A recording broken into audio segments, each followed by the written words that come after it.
आं मोनसे फोरमायनो सानदों बेखेन दिनैनि नैबे एन्टि ड्रागनि जि एवेयारनेस बेवहाय आं बुंनो समायामोन बा आं बुंथावना सानाखै खिन्थु दाख्लैबावै बिश्वजित दैमारि जाय दाख्लैबावैसो तामुलपुरनिफ्राय MLA जानानै मन्थ्रिबो जाबाय नङा होमबा आसाम केबिनेटआव बिथाङा मोनसे बाथ्रा बुंदों बर' ख्रिस्टियानफोरा ST आव थानो ना माइनरिटियाव थानो बे मोननैनि सुबिदानि गेजेरनिफ्राय अबेबा मोनसेखौ थि खालामना लाथों होननाय जादों आं बिथांखौ मोनसे बुंनो लुगैदों बिथाङा पार्लियामेन्ट नामा ST खौ बानायनो ST बोखारनो ST बोखारनाय ST सोसननायाथ' पार्लियामेन्टआवल' थायो दिनै बे हाबाफारिखौ भेरगाव डिस्ट्रिक्ट कमिटि बर' माहारियारि फरायसा आफादनि बानजायनायाव लानाय जादों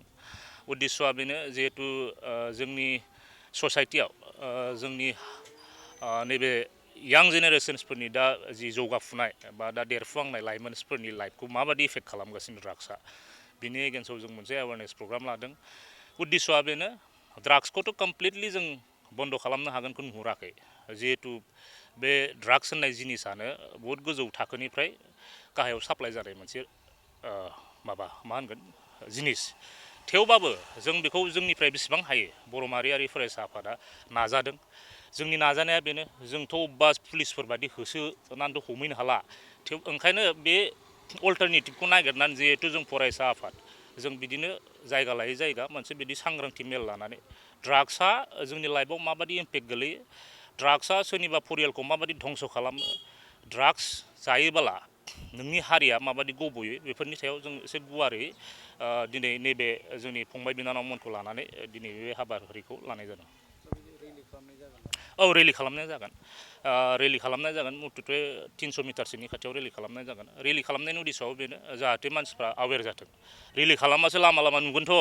नों अबेबा न' सिङाव लेक्सार होनानैथ' जेबो खामानि गैया जाहाथे बेजों सोरबा लामाजों थांनाय मानसियाबो नुथों आरो मानि रेलि होनोबा ड्राग्सनि एवेयारनेस जिहेतु ड्राग्सआ रावखौबो धोरोम जाथि बासिया दै जायखौ मोनो बेखौनो जाख्ल'लांजोबगोन जा बेखौ जों अवेर जानांगौ आरो आं दिनै मोनसे खावलायनो लुगैदों स्टुडेन्टसल' नङा कनसार्न सिटिजेन्सफ्राबो जोंनि सुबुं माहारियानो बिनि सायाव बिराद गोख्रों जानांगोन ओइ आंनि फिसाला नङा बे ड्राग्स लानानै थैयो ना मायो बे बुस्थुआ नङा जों बे बुस्थुनि सायाव जों एगेन्स्टआव दं नोंनि फिसाला नङाबाबो सोरनिबाथ' फिसाला बिनि जिउखौ बासायनाय माने जों माहारिखौ बासायनाय सोरबा हारसायानो जाथों सोरबा बर'आनो जाथों सोरबा मारुवारियानो जाथों जिखुनु माबायानो जाथों जाथियानो जाथों ड्राग्सनिफ्राय रैखाथिखौ जों होनो नाजानांगौ नै बेयाव आं बुंबायना दानि जेनेबा कनसार्न सिटिजेनफोर जाय सांग्रां गोनां सुबुंफोर बिसोरनो गावनि फिसाला नङाबाबो हमनांगौ हमनानै आयेननो गथायदो आयेना मालाय बेखौ गावसिनि मा होनगोन नारकटिक जि आयेन एक्टफोर दं बिनि माबायाव दायरायाव थानानै मालाय खामानिखौ मावसिगोन जों हमदावाबा आरो एसे बिदिनो लाइ हैबाय थायोबा जानाय नङा खिन्थु पुलिसालाय बेसेबां हाख'नो पुलिसाथ' अबेबा सोरनिबा गामि सिङाव औवासुं सिङाव सोबखुमाय थानायखौथ' नुवाना अबेबा सोरनिबा रुम भारा सिङाव ड्राग्स लाबाय थानायखौथ' नुवाना बेखौ जों पाब्लिकआसो मावनांगोन बर' माहारियारि फरायसा आफादनिफ्राय बेनो पाब्लिकआबो जाहाथे कनसार्न जायो आरो बेफोरबायदि जि एन्टि ससियेल एक्टिभिटिसफोर खामानिखौ जाहाथे थाबैनो फरायसा आफादनो जगाजग खालामो नङाबा पुलिस प्रशासननो जगाजग इयुनावथ' बर' माहारियारि फरायसा आफादनि जि गुबै थांखि बेथ' आलादा रायजोखा लोगोसे बेजों आलादा रायजोआथ' ओरैनो आलादा रायजो होनबाय थाबाथ' जाया फार्स्टआव जों जोंनि हारिखौ बासायग्रोनांगोन नङा होमबा हारिखौ गावस्रा जानायनिफ्राय माबायदि खौसेथि लांनानै जों आलदा रायजोखौ मोनहैयो बेफोरनि कनसेप्टआव बेफोरनि आइडिय'लजिखौ लानानैसो जों बर' माहारियारि फरायसा आफादा खामानि मावगासिनो आं मोनसे फोरमायनो सानदों बेखेन दिनैनि नैबे एन्टि ड्रागनि जि एवेयारनेस बेवहाय आं बुंनो समायामोन बा आं बुंथावना सानाखै खिन्थु दाख्लैबावै बिश्वजित दैमारि जाय दाख्लैबावैसो तामुलपुरनिफ्राय MLA जानानै मन्थ्रिबो जाबाय नङा होमबा आसाम केबिनेटआव बिथाङा मोनसे बाथ्रा बुंदों बर' ख्रिस्टियानफोरा ST आव थानो ना माइनरिटियाव थानो बे मोननैनि सुबिदानि गेजेरनिफ्राय अबेबा मोनसेखौ थि खालामना लाथों होननाय जादों आं बिथांखौ मोनसे बुंनो लुगैदों बिथाङा पार्लियामेन्ट नामा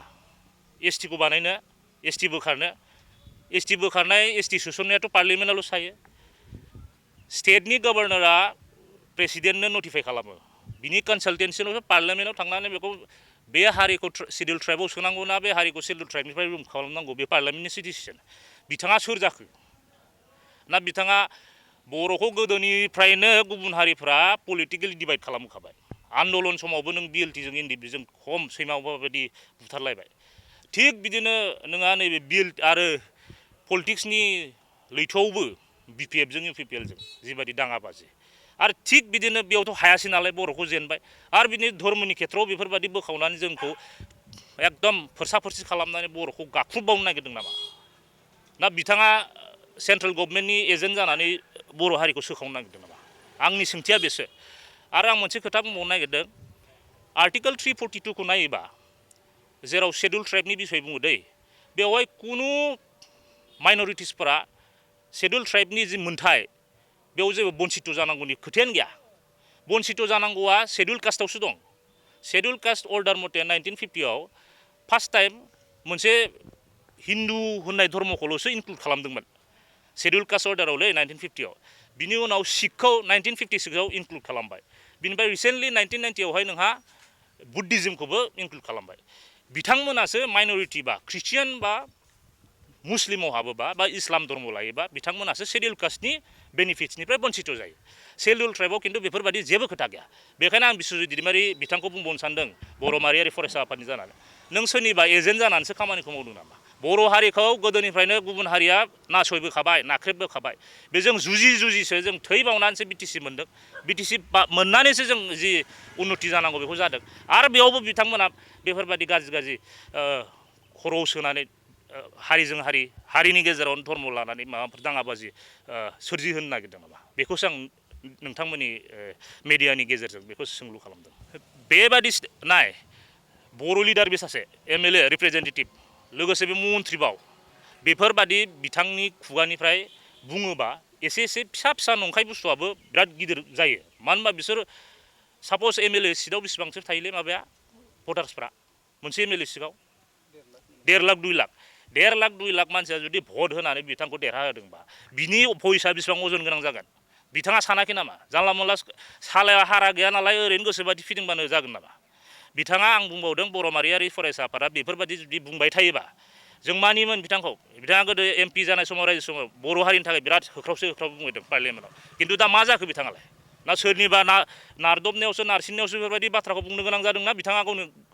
गोसो जानासो बुंदों ओंखायनो जों बर' माहारियारि फरायसा आफादनि जानानै बुंदों इयुनाव जाहाथे बर'निफ्राय इसेबां गिदिर लिडार जानानै बेफोरबायदि भाषाखौ दाबायथों आरो जोंनि गेजेराव हारिनि गेजेराव धोरोमखौ लानानै जेबो दाङाबाजि जि परिबेसखौ सृष्टि दा खालामथों